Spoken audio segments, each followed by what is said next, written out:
Okay, hi guys, Pablo here from Unique Japan. How are you? Coming to you from the Tokyo studio near Meguro Station. And we've got a daisho.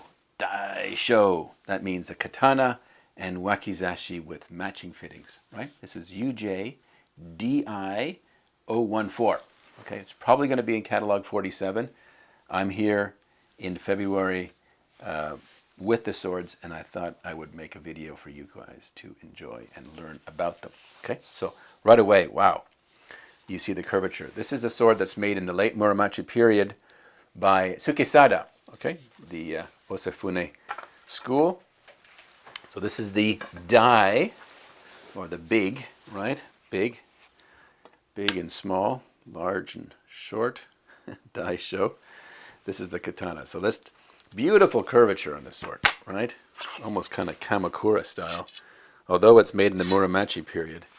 Look at that lovely curvature. This is 64.5 centimeters in nagasa, length, and 2.73, almost 3 centimeters in curvature. Isn't that gorgeous? Lovely, lovely sword. Lovely shape, right? Sukesada, I mean, many generations of Sukesada. Hard to see, but there's a little signature right here. So the sword would have been much longer, and it's been shortened, but thankfully we still have the signature on the blade. Suguha hamon, mokume, hada, ashi. There's a fair amount going on with the blade. It's just the shape really that just gets me. I love the bohi, It's, just classic Muromachi period sword. Made for battle, one-handed katata-uchi kind of style, right? Katata-uchi meaning one-handed, right? That's what you'd see because you had a lot of infantry warfare during the Muromachi period, right? Hand-to-hand combat. And so they wanted a sword that was nice and curvy so they can and slash. This is what you're getting with this katana. So classic Muromachi period, okay? Now, let's get into the wakizashi. The wakizashi is older. It's hirazukuri, or flat design. Let's put this here so we don't get lost here. So flat. So there's no shinogi. That cross section that creates a kisaki. We don't have that for this blade. So, and this is by Yasunaga. So Oe, he worked in Oe. It's not dated, right, this sword? It just has Yasunaga at the very bottom here, like the Sukesada. So interesting how both swords have their signature right at the bottom of the nakago. No accident. They tend to do that. No date. So the Oe period was 1394 to 1428.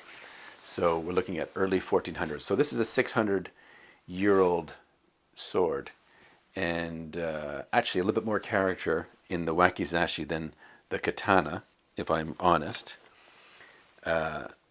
We have, you can see, wow, actually look at this, very beautiful. Beautiful mokume hada, lovely grain pattern, right? Lovely grain pattern, suguha hamon. It's a lovely sword, actually. I've been looking at a lot of swords recently, for future catalogs, and I hadn't really studied this one so much, but you're seeing my honest first time kind of looking at the blade and it's, we actually had these swords from last year, and we've been working on it, polishing them up, getting them all ready for a catalog. It's quite often the case that we receive swords, it needs work done, and it takes sometimes a year to actually come to market, but that's what we have here. So lovely, lovely jihada, and you get a sense of age here with this sword. Really good, right? Good sword. Yasumitsu, Morimitsu, these kind of Sanmitsu, this kind of era, the Oe period, you're getting that sort of classic stuff. Classic Oe Bizen sword. Okay, so those are the two swords. I don't want this video to go too long. By the way, the wakizashi is 41.8 centimeters and 0.3 curvature. Okay, so let's get into the daisho. Matching formal daisho. This is a katana. Now, the Torokusho card, this is the Torokusho, this is, they're both coming from Hokkaido. So the previous owner registered these swords, and this is actually Daimyo Torokusho. So the katana itself is from the 29th. So slightly, 3 years or so into when they registered swords. So, but old Torokusho. But it says here Daisho, and this is the Dai. So this has always been part of the Daisho. So they made a note on the actual Torokusho. But here it is, black formal Daisho. And I'm going to bring in the wakizashi so we can get a feel for it. Now, the katana scabbard is older. The wakizashi scabbard is modern made because I think it must have broke from the Edo period, so they matched the katana. But I can look at the inside of the scabbard here. It's quite old. But isn't that gorgeous? That lovely, I mean, this is really beautiful on display. It's classic samurai daisho right here. Classic black formal tuxedo. I'm going to place one down. We'll continue on with the katana. So we get these beautiful waves on the Fuchi Kashida. This is expensive. I mean, if I were just to acquire this, just the Fuchi Kashida alone is very, very costly. Hard to find a matching Fuchi Kashida. Very, very hard. I can find matching daisho, but Fuchi Kashida hard. So wave pattern here, gorgeous. Dragons. Look at those dragons on the tsuba. Actually, I'm going to bring the other, just for fun, Ayumu. I'm going to bring both here. Look at that. See if you can get that on the camera. Isn't that, daishos are it's the stuff. When you put it on display, it is the stuff. I don't even have a daisho. I always end up selling them, but it's, one day I'd like to have a daisho in my home because there's nothing like a daisho. Daisho is the formal wear of the samurai in the Edo period. A katana could only be carried by samurai. Wakizashi, sometimes you'd have merchants owning a wakizashi, but the two of them together, when they're on duty, when they're working, daisho, you had to carry daisho. So this is samurai in its core, all the way. So dragon, cloud dragon, I guess, no, waves. I'd say cloud, it's not clouds, because they're waves with dragons, right? So we're working together with the Fuchi Kashida.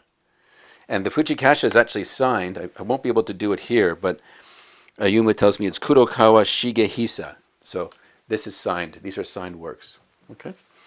So that's, and then I'm going to bring in the wakizashi here because we have the Kozuka and the Kogai are the Battle of Danouda, right? That's the Genpei War, is that right? Yeah. And you'll see the samurai on the waves again. So that's matching as well. You get that wave. So if you have a love for the ocean, if you have your own boat, if you live by the water, and if water plays a big part of your life, this is a kind of sort. These are the kind of daisho for you, right? Look at that. You see the guys, the samurai, going into from the water, going onto land, and ready for battle, right?